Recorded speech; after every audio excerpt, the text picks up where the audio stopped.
A paz de Cristo para todos, sejam muito bem-vindos a mais uma pré-aula da Escola Dominical aqui no nosso canal. Sou o presbítero Denis Pereira, professor da EBD e líder de juventude na igreja há mais de 25 anos. Congregamos aqui em Campinas, São Paulo, no Ministério do Belém, e é um prazer semanalmente termos aqui o nosso encontro. Parabéns a todos que estão envolvidos no brilhante ministério do ensino da palavra de Deus. Sejam todos bem-vindos, pastores, dirigentes, superintendentes, coordenadores, alunos, professores e todos que amam a palavra de Deus e a escola dominical. Aqui na descrição dos vídeos tem todas as minhas redes sociais. Conheça melhor o nosso ministério, as nossas viagens, ministrando aí a palavra de Deus. O primeiro link aqui é algo imperdível para você. O primeiro link da descrição é o treinamento Transforme Suas Aulas, que já está transformando as aulas de dezenas de professores que já adquiriram este lançamento tão aguardado deste treinamento para professores da escola dominical. Estamos com aquela promoção de lançamento para abençoar a vida dos irmãos de R$ 199 por apenas R$ 49,90, com acesso vitalício, incluindo as atualizações que faremos ao longo do tempo. Sempre que colocarmos uma aula nova, um assunto novo, você só vai lá e assiste, não precisa pagar de novo, tá certo? Então adquira o treinamento, transforme suas aulas. Vai abençoar você, vai me abençoar e vai abençoar os seus alunos também. Demonstre que você ama o que faz. Demonstre que você ama a obra de Deus. Invista no seu ministério. Invista em você. É o primeiro link aqui na descrição. Pegue Bíblia, revista, papel, caneta. Vamos juntos preparar mais uma aula da Escola Dominical. E não se esqueça de se inscrever no canal. É extremamente necessário que você se inscreva no canal, ative as notificações, dê like no vídeo e deixe o seu comentário, que é muito importante para nós. Quando a criatura vale mais que o Criador, é o título da lição 4 na classe dos adultos. Estamos estudando a Igreja de Cristo, o Império do Mal. Como viver neste mundo dominado pelo espírito da Babilônia. E o título da lição 4, quando a criatura vale mais que o Criador. O textual está em Romanos 1:25. Pois mudaram a verdade de Deus em mentira, e honraram e serviram mais a criatura do que o Criador, que é bendito eternamente. Amém. A exaltação da criatura acima do Criador é a usurpação da glória divina pela mentira e vaidade humana. Nós vamos analisar aqui alguns conceitos dentro desta lição que são muito interessantes para nós aprendermos como conviver neste mundo dominado pelo espírito da Babilônia. A palavra-chave desta lição é antropocentrismo, ou o homem no centro, tá? O texto que vai servir de base para esta aula é o texto de Romanos 1:18 ao 25, para aqueles que dizem que Deus é amor e que não combina um Deus de amor ficar irado. Bom, não lê a Bíblia, e os que leem não aceitam esse texto. Ele começa dizendo que do céu se manifesta a ira de Deus sobre toda impiedade e injustiça dos homens que detêm a verdade e injustiça. Tá certo? Para mim, o texto, dentro desse texto, as palavras mais fortes desse texto está aqui, ó, pelo que também Deus os entregou. Algumas versões diz Deus os abandonou, não é? Muito bem. A introdução começa dizendo que a soberba e a insensatez do homem ímpio o mantém afastado da verdade de Deus. Com o advento da revolução do pensamento, o ser criado passou a priorizar cada vez mais a criatura em detrimento do Criador. E aqui nós temos então a autoidolatria, não é? A adoração de si mesmo, o culto ao corpo, o culto ao homem, o culto à humanidade, o culto às emoções, não é? O coração perverso e a escolha dos prazeres da carne colocaram a humanidade em inimizade contra Deus, certo? Inimizade contra Deus, segundo Timóteo, capítulo 3 e versículo 4. Segundo Timóteo, capítulo 3, inclusive, que sempre que estamos ministrando, eu digo que é um dos textos mais assustadores da Bíblia, não é? Por quê? Porque ele diz aqui, traidores, obstinados, soberbos, mais amantes dos prazeres do que amigos de Deus. Tem um outro texto também muito forte que está em Tiago, capítulo 4 e versículo 4, para mostrar que a igreja de Cristo não deve ter amizade com o mundo, fazer amizade com o mundo, e muitas vezes isso significa não fazer amizade com pessoas. Vivemos em um tempo de muita mistura e às vezes pessoas influentes no meio cristão, eles se assentam em mesas de escarnecedores, eles frequentam lugares que não deveriam frequentar, certo? Adúlteros e adúlteras, não sabeis vós que a amizade do mundo é inimizade contra Deus? Qualquer que quiser ser amigo do mundo, torna-se um inimigo de Deus. Mundo é sistema, forma de pensar controlada e dominada pelo Deus deste século, pelo maligno. O mundo jaz do maligno, está sob o seu controle, o seu domínio, certo? E muitas vezes nós temos que sim nos afastar de certas pessoas, porque elas representam este mundo dominado pelo maligno. Então, a lição de hoje é um alerta acerca do que ocorre quando Deus deixa de ser a medida de todas as coisas. O ser humano foi criado para a glória de Deus. Quer comais, quer bebais, façam tudo para a glória de Deus. O ser humano foi criado para viver em relacionamento íntimo, pessoal e profundo com Deus. Amarás ao Senhor teu Deus de todo o teu coração, de toda a tua alma, de todo o teu entendimento e ao próximo como a ti mesmo. Quando o ser humano não traça esta linha na vertical de ter um relacionamento pessoal com Deus e ele corta esse relacionamento seu com Deus e passa a viver em função de si mesmo e em função apenas do ambiente da terra, então nós vamos ter aí um sério problema, porque o ser humano desconectado de Deus, ele se autodestrói e destrói tudo por onde passa. Muito bem. O primeiro tópico vai falar sobre o desprezo à verdade.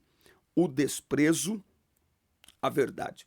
O termo impiedade é a tradução do grego azebeia, que significa irreligiosidade. Se refere à decisão do ser humano de viver como se Deus não existisse. Vai anotando aí, impiedade. Irreligiosidade, viver como se Deus não existisse. A palavra injustiça já vem do grego adikia, significa sem retidão, e carrega a ideia de não ser reto diante de Deus e nem com o próximo. Vamos ler? 2 Pedro, capítulo 2 e versículo 15. É isso? 2 Pedro, capítulo 2, versículo 15. Os quais abandonaram o caminho reto e errantes seguiram o caminho de Balaão, filho de Beor, que amava o salário da injustiça. Então preste atenção que isso aqui é de maneira proposital, tá? Isso aqui é de maneira consciente, tá? Essa falta de retidão não é apenas um erro casual, não. É uma decisão de viver tortuosamente, né? Porque você não vive em retidão, não é? Aí, estas duas palavras, tanto impiedade quanto injustiça, revelam a situação geral da humanidade não regenerada. Sua idolatria, culto à criatura, a perversidade e depravação moral, que expressam a decisão deliberada do homem em desprezar a verdade divina. É nesse ambiente que nós estamos vivendo hoje. Tais ações provêm da recusa do homem em glorificar o Criador. Não é? Então, o texto aqui de Romanos 1, ele diz que estes homens, eles não reconhecem a Deus. Versículo 25. Mudaram a verdade de Deus em mentira e honraram e serviram mais a criatura do que o Criador, que é bendito eternamente. Amém. Versículo 21. Não o glorificaram como Deus. Não é? Então, você tem aí uma recusa deliberada, consciente, proposital de reconhecer a Deus como o Criador. O apóstolo assegura que a revelação geral de Deus, por meio da natureza, faz com que o ser humano conheça ou possua conhecimento sobre o Criador. Então, ninguém, em nenhum lugar, nós podemos afirmar isso com toda certeza. Ah, mas e lá os índios, onde o evangelho nunca chegou? E lá nos países onde a igreja não pode evangelizar, não é? A janela 10/40, né? Onde tem a igreja perseguida. Como que faz aquelas pessoas? Como que elas serão salvas se ninguém vai lá pregar? Tudo que de Deus se pode conhecer está revelado naquilo que ele criou, no próprio homem e na natureza, para que ninguém chegue diante dele naquele dia e diga: olha, eu não sabia, tudo está revelado. Mas, em lugar de reconhecer o Criador, o ser criado age como se não fosse criatura e se comporta como se fosse divino. Não é? Então é o homem Deus, não é? É o homem com a pretensão de se colocar no lugar de Deus. Isso vem lá desde o Éden, né? Isso vem desde o Éden. A corrupção moral do ser humano deriva de sua rebelião contra Deus. Sua natureza caída troca a verdade pelo engano e prefere honrar e servir a criatura em lugar do Criador. Nesse contexto, os seres criados passam a ser cultuados. Nas ciências, a matéria é colocada acima de Deus. Na sociedade, o artista, o atleta, o político ou líder religioso se torna uma referência de idolatria em afronta ao Criador, que é bendito eternamente. Amém.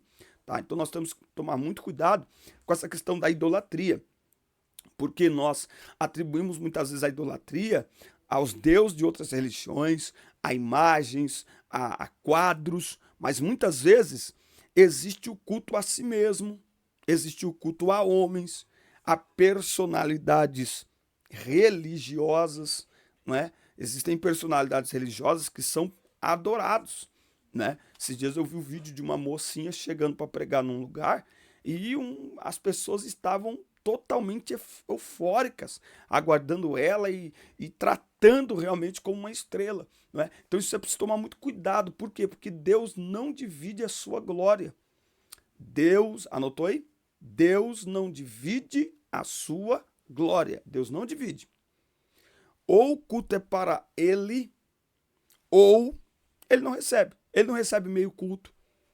Ele não recebe. Entende? O culto tem que ser completamente para ele. E como a adoração a Deus, o culto a Deus, ele é oferecido agora em espírito e em verdade. Quer dizer que toda a nossa vida deve cultuar única e exclusivamente a Deus. Qualquer coisa que tente duelar com Deus, Deus não entra nesse duelo. Qualquer coisa que o homem permite tomar o lugar de Deus, Deus não vai entrar nesse duelo, ok? Então é preciso ter aí esse cuidado, né? Então nós temos aí o culto à cultura. E lembrando que quando o homem cultua a si mesmo, quando o homem cultua outros homens, o homem, ao fazer isso, está rejeitando a Deus e sua palavra, certo? É por isso que nós temos como nunca pessoas, personalidades, inclusive, falando contra a Bíblia, né? Tem um aí que está na Europa e está dizendo que está voltando para o Brasil para banir a Bíblia. O que é isso? É o homem se colocando num lugar de Deus. É o homem se levantando contra Deus. É o homem rejeitando a Deus. E quando nós olhamos na cultura, nós hoje temos dificuldade nas artes, na ciência, em tudo. Por quê? Porque tudo está conectado com esse sistema maligno, né? Então, nós precisamos ter esse cuidado. Como igreja de Cristo, nós precisamos abrir os olhos e lembrar que o nosso culto é exclusivamente a Deus.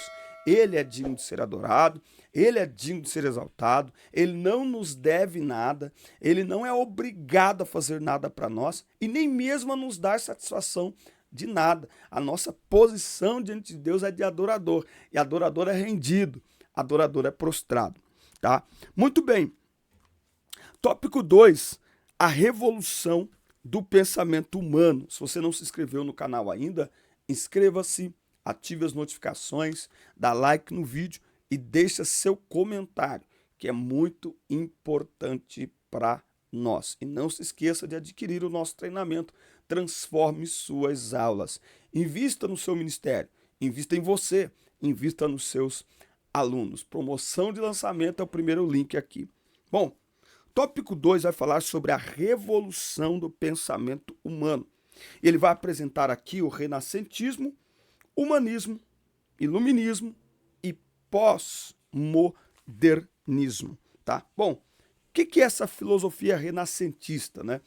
É um movimento intelectual que surgiu na Europa Ocidental entre os séculos 14 e 16. E qual que é a característica mais profunda deste movimento? É o racionalismo, ou seja, que tudo deve ter uma explicação racional. Então os renascentistas se recusavam a acreditar em qualquer coisa que não pudesse ser comprovada racionalmente, tá? Então, eles surgiram lá no século 14 e 16, mas a sua influência perdura até hoje, com muitas pessoas questionando o amor de Deus, questionando, por exemplo, perguntas que quando eu era adolescente, um adolescente jamais faria. Mas hoje você tem adolescentes questionando, por exemplo, se Deus sabia que o homem pecaria, por que ele criou o homem? Não é? E aí você explica isso, ao invés da pessoa se convencer, ela fica mais indignada ainda. Por quê? Por causa desse espírito de rejeição a Deus. Esse espírito contrário a Deus, não é? Bom, no lugar de ver o mundo a partir das lentes do Criador, os homens passam a enxergá-lo a partir das lentes da criatura. E aí surge o processo de secularização da cultura, quando a vida social passou a ceder espaço para o racionalismo e o ceticismo, não é? Nós hoje nos deparamos com pessoas que elas não simplesmente saíram da igreja ou desviaram. Elas não querem saber de Deus. Elas abandonaram a fé. Nós vivemos esse tempo hoje. Hoje, para a gente evangelizar, nós vamos nos preparar. Porque foi-se o tempo que as pessoas simplesmente diziam, não quero ouvir. Ou então ela parava para te escutar. Hoje, ela para te escutar e quando você acaba de falar, ela fala assim para você, tá, mas isso para mim não funciona. Isso para mim não serve. Ah, isso para mim não... Querido, é a sua alma. Se você não aceitar Jesus e se render a Ele, não tem vida eterna, é inferno. Ah, para mim, eu não acredito nisso, tá? Então, nós estamos vivendo aí esse tempo, certo? Aí, com a revolução científica e literária, vai surgir o humanismo. Olha só, o renascentismo é olhar o mundo a partir das lentes da criatura ao invés das lentes do Criador. Então, tudo tem que ter uma explicação racional. Tudo tem que ter, certo? Então, por que a Bíblia é escrita? É porque não sei o quê, tá? Bom, humanismo. Para o movimento humanismo, a ética e a moral dependem do homem, tá? Então, os humanistas aprofundaram os seus estudos na história antiga a fim de desconstruir os livros sagrados. Então, na ideia dos humanistas, a cultura passa a ser a base dos valores e não o criador. É por isso que comportamentos que eram tidos até pela própria sociedade como comportamentos reprováveis, hoje a sociedade apoia. Ou seja, mesmo os que não praticam se simpatizam com comportamentos que antes muitos reprovavam. Por quê? Porque esta filosofia, esse movimento, esse humanismo, ele vai destruindo tudo aquilo que tem valores absolutos como os livros sagrados. É por isso que nós estamos vendo, presta atenção, no Brasil, uma luta desenfreada para que todos os símbolos sagrados sejam retirados da sociedade. Em Araçatuba agora, o Tribunal de Justiça, ele aprovou lá, uma ordem lá, que a frase sobre a proteção de Deus não deve mais ser usada nas sessões da Câmara da cidade, lá dos vereadores da cidade. O que é isso? Não é? Você vê aí durante o carnaval pessoas que vivem suas vidas como querem. Eles não são obrigados a viver como nós queremos, ok? Mas eles não apenas vivem contrário à palavra de Deus, como nós vemos, um deboche daquilo que é sagrado. E preste atenção, nós estamos em um país cristão, somando protestantes e católicos, nós somos mais da metade. E, no entanto, as pessoas perderam qualquer pudor e elas debocham dos valores sagrados, e não só isso. Além de debochar, de vilipendiar, elas colocam sobre tudo aquilo que é sagrado, e principalmente os valores absolutos, como família, como obediência à autoridade, uma pecha de algo negativo, de algo nojento, sabe? Criando assim na sociedade, principalmente nos mais jovens, uma repulsa por aquilo que é sagrado, uma repulsa por aquilo que é verdadeiro, tá? Por quê? Porque o conceito não parte de Deus, parte do homem. Então, peraí, mas esse comportamento é reprovável por quê? Não, toda forma de amor tá valendo. Bom, aí tem o iluminismo e o pós-modernismo. Sociólogos observam que a sociedade deixou de ser sólida e passou a ser líquida. Isso quer dizer que os valores que eram absolutos tornaram-se relativos, certo? Então, o que para você é certo para você. Para mim pode ser errado. E se para mim é errado, ainda que para você, para mim pode ser, para mim é errado. E se o que para mim é errado, não basta ser para mim errado, eu quero que você aceite que seja errado. E aquilo que é certo para mim, se for errado para você, eu quero lhe obrigar a aceitar e a concordar e a declarar que é certo porque eu acho que é certo. É isso mesmo, essa confusão aí, que você não entendeu nada, é desse jeito. Nesse aspecto, a coletividade foi substituída pelo egocentrismo, em que os relacionamentos se tornaram superficiais. Nós nunca tivemos tantos divórcios como hoje no Brasil. Nós nunca tivemos tantos jovens, inclusive dentro da igreja, que não querem se casar, porque não querem dividir a vida a dois, porque não querem lutar por um amor, porque não querem dividir o espaço, sendo que família é uma bênção de Deus. O jovem é obrigado a se casar? Não, mas se o seu pensamento para ficar solteiro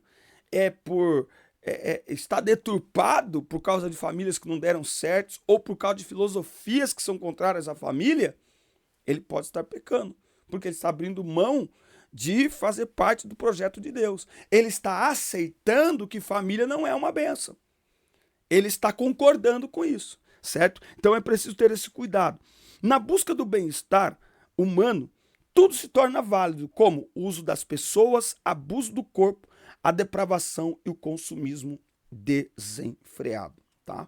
Então, assim, o que nós vemos no Brasil, o que nós vemos nas ruas, o que nós vemos em movimentos, são coisas que há 30 anos nós sequer imaginávamos, que as pessoas teriam coragem de se expor publicamente de tais formas. Mas o que é isso? É a deturpação da palavra de Deus e a depravação dos homens. Neste ambiente, tudo que é sagrado, tudo que é ligado à verdade, tudo que é ligado à palavra de Deus, tudo que é ligado a tradições são destruídos e tudo é relativizado. E como eles detêm aí a mídia, 90% da mídia eles detêm o poder, então eles constroem narrativas em cima disso e enganam muitas pessoas. Muito bem, olha só, Tópico 3, tipos de autoidolatria. Isso aqui é interessante. Gostei desse tópico aqui, viu? E não se esqueça de se inscrever no canal, ativar as notificações, dar like no vídeo e deixar seu comentário, que é muito importante para nós. Tipos de autoidolatria. Idolatria da autoimagem. A idolatria é tudo que se coloca no lugar de adoração a Deus. Nesse caso, podemos dizer que o culto à autoimagem é uma forma de idolatria. Então, nós temos que nos arrumar? Claro. Nós temos que nos cuidar? Sim. Mas tem gente passando dos limites. O apóstolo Paulo retrata o homem caído como uma pessoa egoísta, amante de si mesmo, avarenta, amante do dinheiro, odiosa, sem amor para com o próximo, rebelde, sem amor para com Deus, hedonista, amante dos deleites. Neste cenário, o homem procura autopromoção. E muitas vezes dentro do ambiente cristão, tá? O homem recebe glória, o homem recebe louvor, né? Ai, Jesus, enfim, preciso ter esse cuidado, né? Eu vou falar aqui. É uma coisa assim que eu vejo, né? A gente prega em muitos congressos, né? E aí eu vejo que quando acaba ali o culto, às vezes tá aquele momento gostoso, gente, aquele momento, sabe, especial da presença de Deus, principalmente se alguém volta para Jesus, e a gente para aquele momento para fazermos uma cerimônia de gratidão a algumas pessoas que se envolveram, né?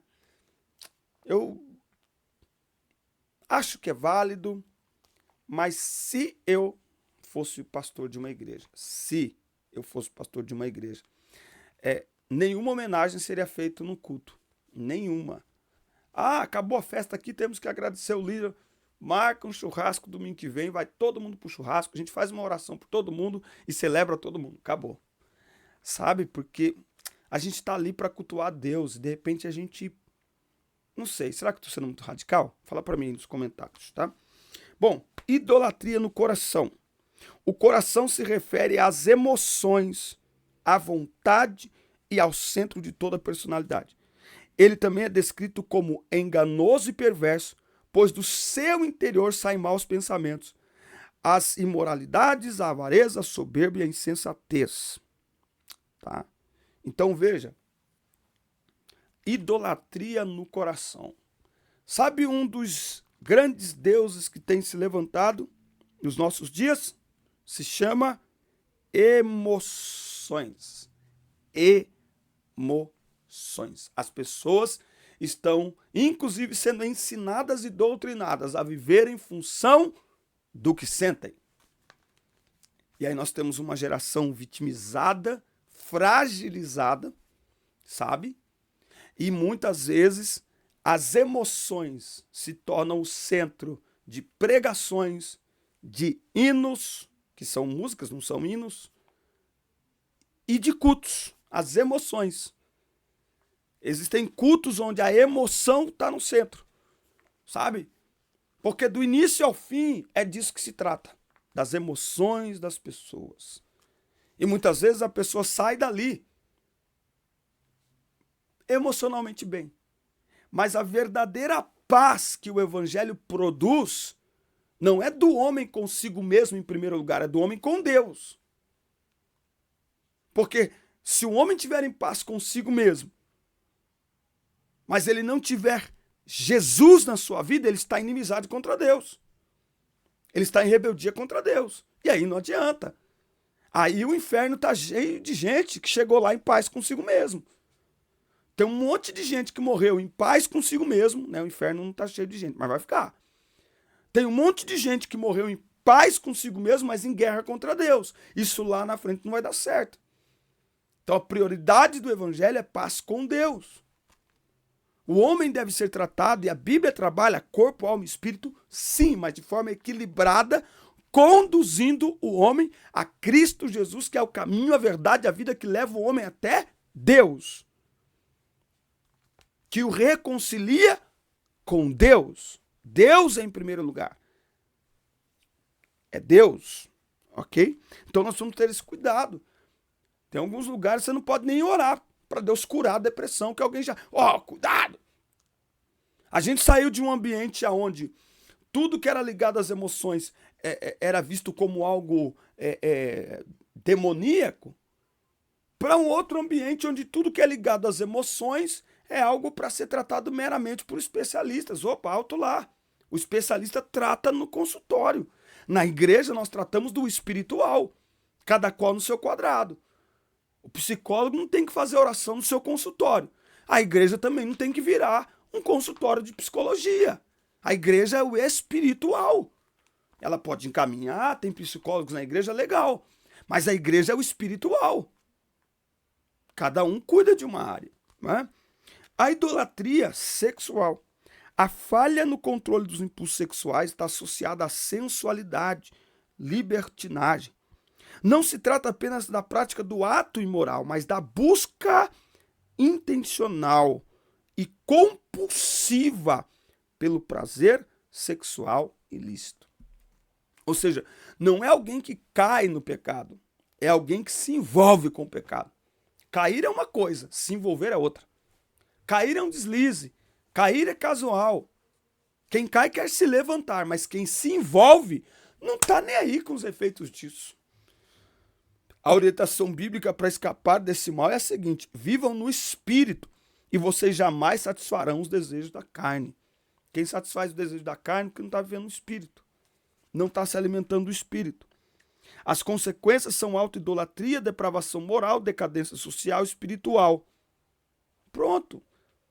Gente, essa lição é o cenário que nós estamos vivendo no Brasil. Vamos falar do Brasil? O cenário brasileiro é esta lição aqui. Tanto fora da igreja quanto dentro da igreja. Nós precisamos urgentemente correr para ajudar a igreja a andar no Espírito, a viver no Espírito, a crescer no Espírito, a se alimentar do Espírito. Porque somente uma igreja guiada pelo Espírito Santo, alimentada pelo Espírito Santo, ela é capaz de vencer, de romper essas barreiras. Que Deus guarde o nosso coração para que permaneçamos firmes na fé até que o Senhor venha. Paulo já dizia, quando escreve para Timóteo, nos últimos tempos haverá dias trabalhosos. São estes dias que nós estamos vivendo. Fiquemos firmes, porque o céu nos espera. Um forte abraço, assista, curta, compartilhe, inscreva-se no nosso canal. Até o nosso próximo encontro. Deus abençoe vocês.